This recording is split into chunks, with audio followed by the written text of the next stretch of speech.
Alfawise has been committed to the development of the very best 3D printers.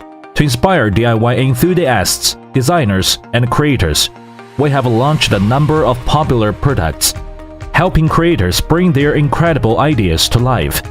But we have not stopped there. We've been listening and improving. Here are the personal stories made possible by the Alfawise 3D printer and those who love it. Hi everyone, my name is Andre. Hello, I'm William. I'm delighted to share the story of Alfawise 3D printers with you. I know William for many years.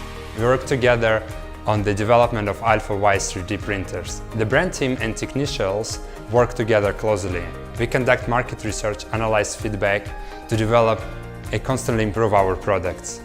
Regularly we attend idea sessions, creative meetings, and visiting our development and production center to make sure that our product is perfect. In this way, we launched a number of cutting-edge products such as FDM, SLA, Delta 3D printers, as well as some professional details laid by our flagship U-Series. Yes, the U in the U-Series means unique. Maybe you have already discovered that they are all in red and black. The color scheme represents our expectations.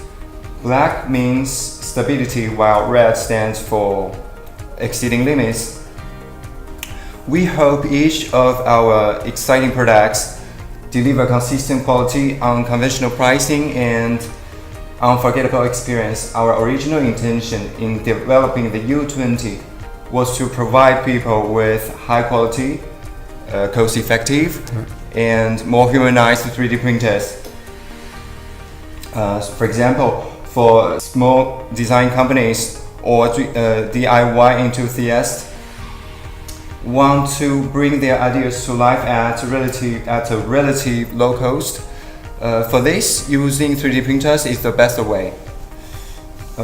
As a result, the U20 not only became incredibly popular, it evolved as well with the needs of 3D printer enthusiasts. So, by understanding our customers, we not only developed an incredible machine together, we also improved it. Yes, we considered many suggestions from evaluation team working on U20, such as changing from traditional manual controls to touchscreen controls for easier operations. We stress tested each generation plenty of times, improving our design and user interface, and finally, we succeeded. Do you remember that one time when we were having lunch in the noodle restaurant discussing what caused the blur screen problem? Oh yes, I do. That problem puzzled me for a long time. You see, we had replaced several touch screens, but the problem wasn't caused by the screen itself, and suddenly you stopped talking and paused for a few seconds and said, "Do you think it's the signal interference?" and you rushed out. I had to follow you to know more, and maybe after walking 100 meters, we heard the restaurant owner shouting that we didn't pay for the bill. Yeah, of course I remember. I'm sure the restaurant owner didn't expect that we would leave without paying for the meal.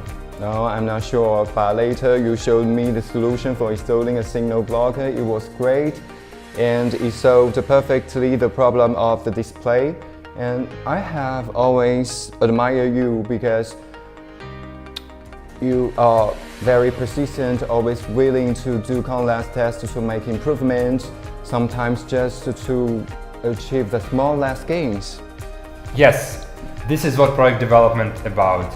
Even a small change might lead to a new problem, and we can only solve it by solving them one by one. Yes, as long as we can provide users with an extra 1% of convenience, we're willing to spend 100% of our effort to achieve it.